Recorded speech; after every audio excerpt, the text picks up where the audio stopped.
Perkenalkan, nama saya Federico Fauzan dari Rambang. Di sini saya akan menjelaskan tentang reverse engineering.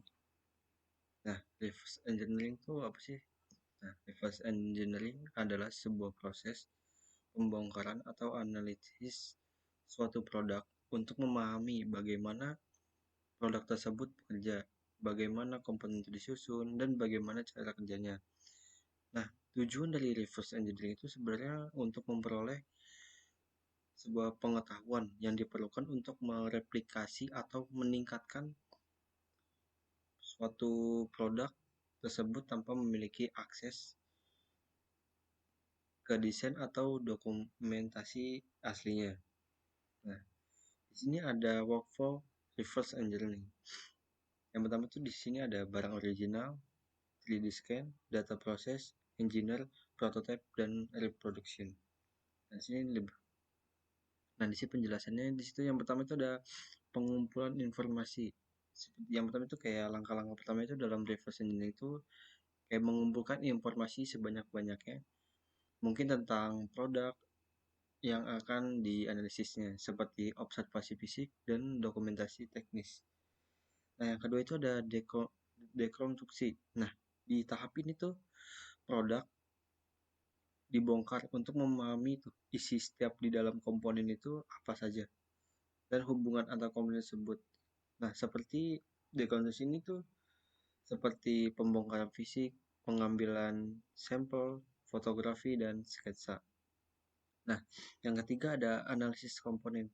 Nah, di sini analisis komponen itu jadi setiap komponen yang dilepas itu akan dianalisis untuk dipahami dan memahami fungsinya itu ini apa dan cara kerjanya itu dicari tahu seperti apa.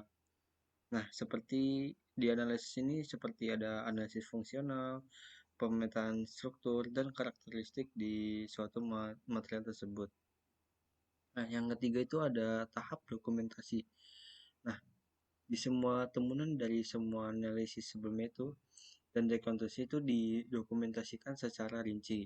Seperti menyusun laporan itu di dalam laporan itu dia mencakup semua temuan dari suatu analisis termasuk seperti diagram, sketsa, dan penjelasan fungsionalnya.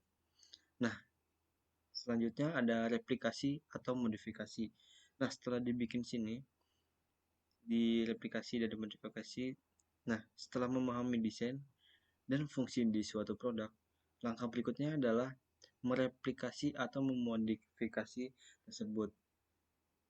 Nah, di sini tuh pertama di sini tuh ada seperti pembuatan prototipe, yang kedua ada pengujian prototipe, dan yang tahap terakhir itu ada penyempurnaan.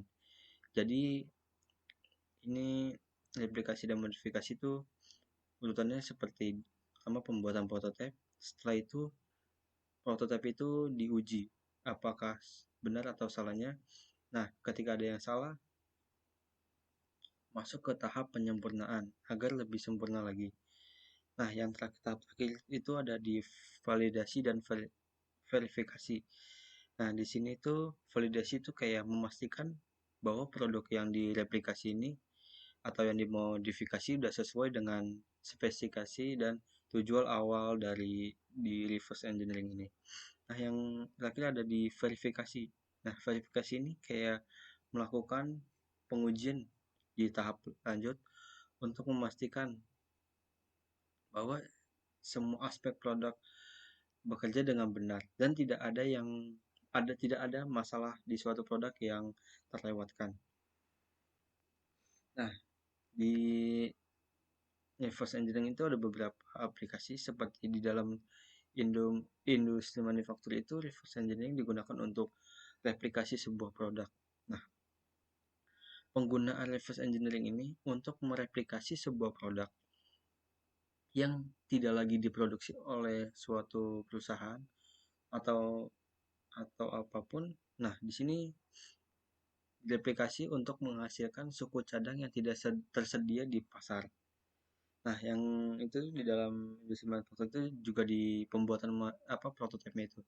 Nah, di sini membuat prototipe dari produk yang ada untuk menguji dan mengembangkan produknya lebih lanjut lagi.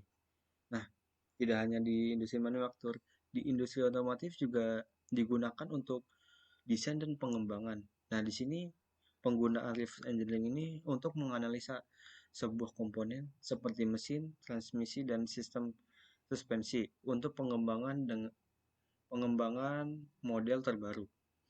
Nah, tidak hanya dengan desain dan pengembangan, di industri manufaktur juga digunakan untuk memperbaiki dan pemeliharaan, seperti membuat suku cadang yang sudah tidak diproduksi lagi untuk kendaraan yang lama. Nah, selanjutnya di industri elektronika, itu reverse engineering digunakan untuk mendesain sirkuit. Nah, di sini menganalisa perangkat elektronik untuk memahami desain sirkuit dan komponen yang digunakan itu apa saja. Nah, yang kedua itu ada pengembangan produk. Nah, di sini tuh di industri elektronika reverse engineering itu digunakan untuk mengembangkan produk baru berdasarkan analisis terhadap perangkat di kompetitornya. Nah, di industri kesehatan juga digunakan seperti untuk di teknik biomedis. Nah, di sini digunakan untuk mengembangkan alat dan perangkat medis yang baru dengan memahami teknologi yang ada. Nah, yang kedua tuh ada di perangkat medis. Nah, di sini juga reverse engineering digunakan untuk menganalisa perangkat medis untuk memahami desain dan fungsi serta membuat perbaikan atau penggantian sebuah alat medis ke yang lebih baik lagi. Mungkin itu saja yang dapat saya sampaikan. Terima kasih.